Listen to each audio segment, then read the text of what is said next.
अस्सलाम वालेकुम स्टूडेंट्स, आज हम क्लास 6 मैथमेटिक्स की एक्सरसाइज नंबर 6.1 को मुकम्मल आसान अंदाज में सॉल्व करेंगे। और इसके साथ ही आपको एक खुशखबरी देता जाऊं, क्लास 7 के स्टूडेंट्स भी तैयार हो जाएं, उनके लिए भी मैथमेटिक्स कल से शुरू होने जा रहा है, वो भी अपनी तैयारी मुकम्मल करेंगे। उनके लिए एक अलहदा प्लेलिस्ट बना दी जाएगी। और अगर आपको इस क्लास 6 के मैथ की प्लेलिस्ट चाहिए तो मैं डिस्क्रिप्शन में प्लेलिस्ट का लिंक दे दूंगा, ताकि क्लास 6 के मैथ की तमाम वीडियोस आपको एक ही प्लेलिस्ट में मिल जाएं। अब क्या होगा, क्लास 6 के मैथ की प्लेलिस्ट अलग हो जाएगी, 7 के अलग, 8 क्लास की अलग, 9th और 10th वालों के लिए अलग अलग प्लेलिस्ट बन जाएंगी, ताकि आपका मटेरियल सारा एक जगह पर पड़ा हो और आप किसी भी वक्त किसी भी वीडियो को ओपन करके आप अपने काम को मुकम्मल कर सकें, आप मैथ को समझ सकें। तो आइए शुरू करते हैं एक्सरसाइज नंबर 6.1 को।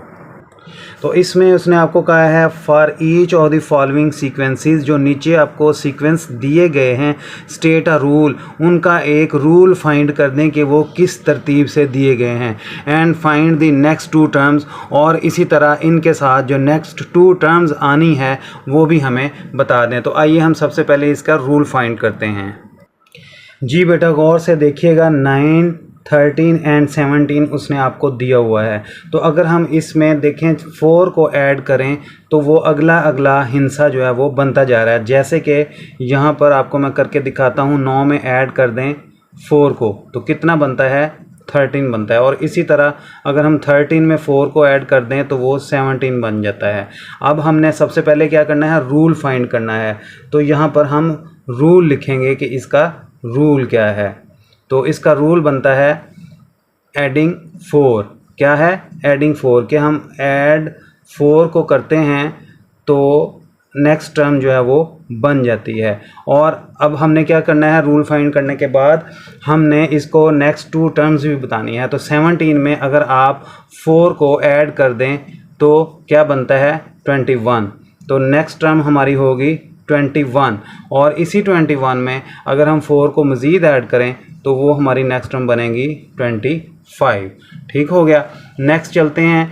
तो वो कह रहा है 277, 287 और 297 में सबसे पहले रूल को फाइंड कर दें। तो इसमें आप देखें 277 में 10 को ऐड करें, 277 में 10 को ऐड करें तो ये 287 बनता है, और इसमें 10 ऐड करें तो ये बनता है। अब आपने नेक्स्ट टू टर्म्स जो है वो फाइंड भी करनी है और रूल भी बताना है। तो सबसे पहले आप रूल बता दें। रूल है एडिंग 10। क्या है, एडिंग 10 हो रहा है। अब आपने नेक्स्ट टू टर्म्स बतानी है। तो 297 में 10 को ऐड करें, 297 में 10 को ऐड करें तो ये क्या बनता है, 307। तो आपने यहाँ पर 307 लिख देना है। अब 307 में 10 को ऐड कर दें तो वो क्या बनता है, 317। हमने इसकी नेक्स्ट टू टर्म्स भी जो है वो लिख दी हैं। जी बेटा गौर से देखिएगा, अब वो 14, 21, 28, 35 दिया हुआ है। तो अगर हम इस पर गौर करें तो 7 का इजाफा हो रहा है, हर वर्ड में 7 का इजाफा करते जा रहे हैं और अगली टर्म जो है वो हमें मिलती जा रही है। ठीक है जी। तो अब हम इसमें रूल क्या लिखेंगे कि एडिंग 7 है। ठीक है जी, ये हमारा रूल फाइंड हो गया। अब 35 में आप 7 को ऐड करें तो वो नेक्स्ट टर्म आ जाएगी हमारी 42, और 42 में आप मज़ीद 7 को ऐड कर दें तो वो हमारी नेक्स्ट टर्म बन जाएगी 49। बस 2 टर्म्स ही बतानी हैं, तो ये हमने जो है वो बता दी हैं। नेक्स्ट क्वेश्चन पे आते हैं। माइनस का दे दिया है, -84, -82 और -80। अब आप देख रहे हैं कि हर आइटम में, हर फिगर में 2 की कमी होती जा रही है। ठीक है जी, 2 की कमी हो रही है, लेकिन ये माइनस के दिए हुए हैं। अब होता क्या है, ये देखें, -84 है ना, और यहाँ पे +2 को इसमें से हमने लेस करना है। तो 4 में से 2 को लेस कर देंगे तो अलामत प्लस की ही आएगी। ठीक है, क्योंकि ये छोटी अलामत है, छोटी रकम है। 4 में से 2 को लेस कर देंगे, 2 आ जाएगा, 8 का 8 ऐसे ही आ जाएगा, और ये इसका माइनस इसी तरह इसके साथ लगेगा, क्योंकि माइनस वाली रकम बड़ी है। ठीक है जी। तो क्या हो गया, ये 82 आ गया, तो ये देखें ये 82 आया हुआ है। इसी तरह ये 2 की कमी करते जाना है। तो रूल हमारा क्या फाइंड हुआ, एडिंग 2, हम एडिंग 2 ही लिखेंगे।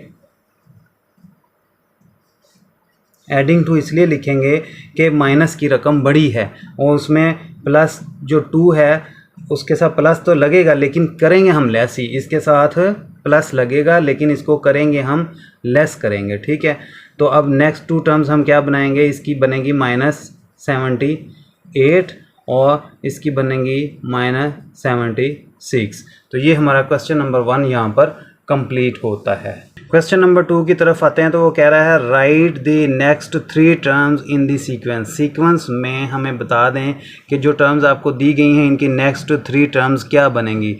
तो आइए हम इसको सॉल्व करते हैं। सबसे पहले बच्चों गौर कीजिएगा, 1, 4 और 9 दिया हुआ है और नेक्स्ट 3 टर्म्स उसने आपसे मांगी हैं।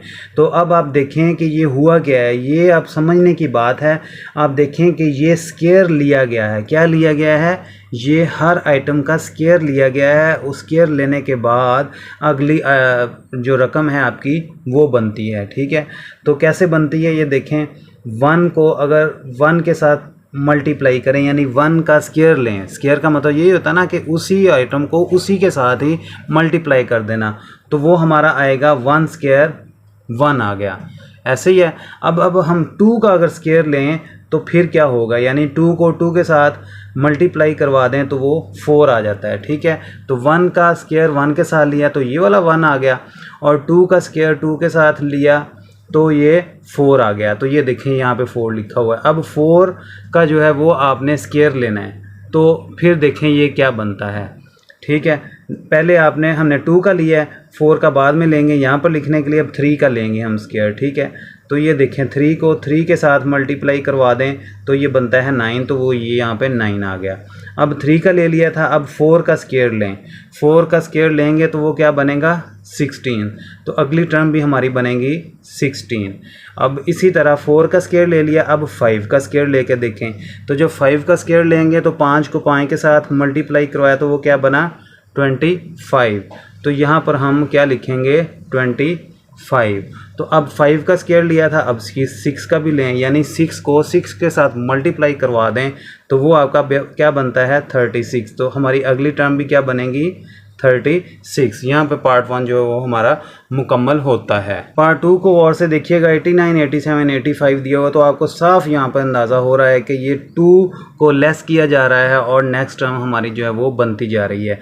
तो यहाँ पर आपने 2 को लेस करना है और अगली 3 टर्म्स लिख देनी है। 89 में 2 को लेस किया 87, 87 में 2 को लेस किया 85, 85 में 2 को लेस करेंगे तो आपका क्या बनेगा 83।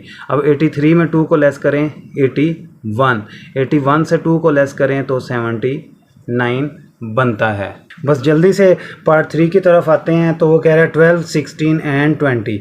तो आप इसको गौर से देखें तो पता चल रहा है कि 4 को ऐड किया जा रहा है और अगली टर्म हासिल हो रही है। यानी ये देखें 12 में 4 को ऐड करें, 4, 2, 6 और ये 1 16, ये देखें ये 16 आ गया।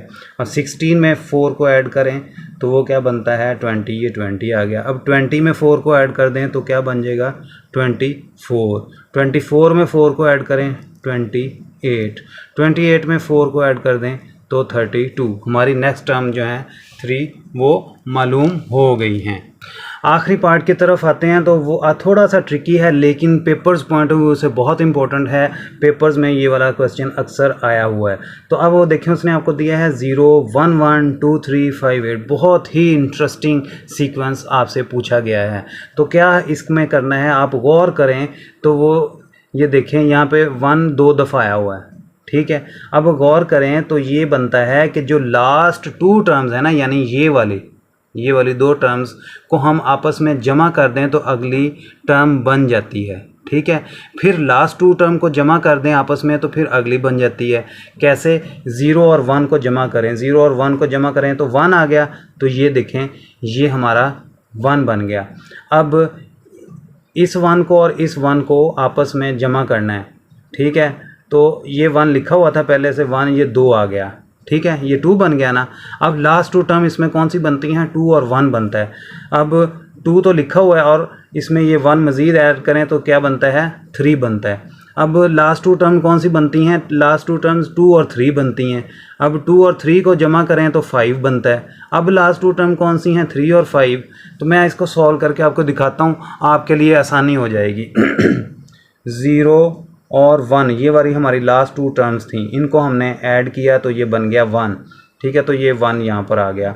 अब लास्ट टू टर्म 1 1 है, तो 1 प्लस 1 किया तो हमारा बन गया 2। अब लास्ट टू टर्म्स कौन सी हैं? 1 और 2। 1 प्लस 2 किया तो वो हमारा 3 बन गया। अब लास्ट टू कौन सी हैं? 3 और 2। 3 एंड 2 को प्लस किया तो वो हमारा 5 आ गया। ये देखें, ये 5 लिख दिया। अब 5 को और 3 को ऐड करेंगे, लास्ट टू टर्म्स यही बनती हैं ना, 3 प्लस 5 को ऐड करेंगे तो वो क्या बनता है? 8 बनता है। अब लास्ट टू टर्म्स हमारी कौन सी हैं? 5 और 8। अब देखें यहाँ पर 5 प्लस 8 करें तो वो क्या बनता है? 13। तो ये हमारा नेक्स्ट टर्म हमारी मालूम हो गई है। अब आपने यहाँ पे देखना है कि लास्ट टर्म कौन सी है। ठीक है जी, तो अब लास्ट टू टर्म्स 8 और 13 है, तो आपने 8 प्लस 13 कर देना है। तो जब ये करेंगे आप तो अगली टर्म बनेगी हमारी 21। क्या बनेगी? 21 बनेगी। अब लास्ट टू टर्म्स कौन सी हैं? 13 और 21। क्या है? 13 और 21। अब इनको आपने प्लस करना है तो वो 34 आ जाएगा। यही हमारी नेक्स्ट टर्म बन जाएगी। तो इसी के साथ ही आपका ये वाली एक्सरसाइज मुकम्मल होती है 6.1। अगर आपको किसी भी क्वेश्चन में किसी भी जगह पे कोई डाउट है तो आप मुझसे बआसानी पूछ सकते हैं। कमेंट बॉक्स में मैसेज करके मैं आपके तमाम सवालात का जवाब दे दूंगा। मिलते हैं अगली वीडियो में नेक्स्ट एक्सरसाइज के साथ। तब तक के लिए आप अपना ख्याल रखिएगा, मुझे दुआओं में याद रखिएगा। अल्लाह हाफिज़।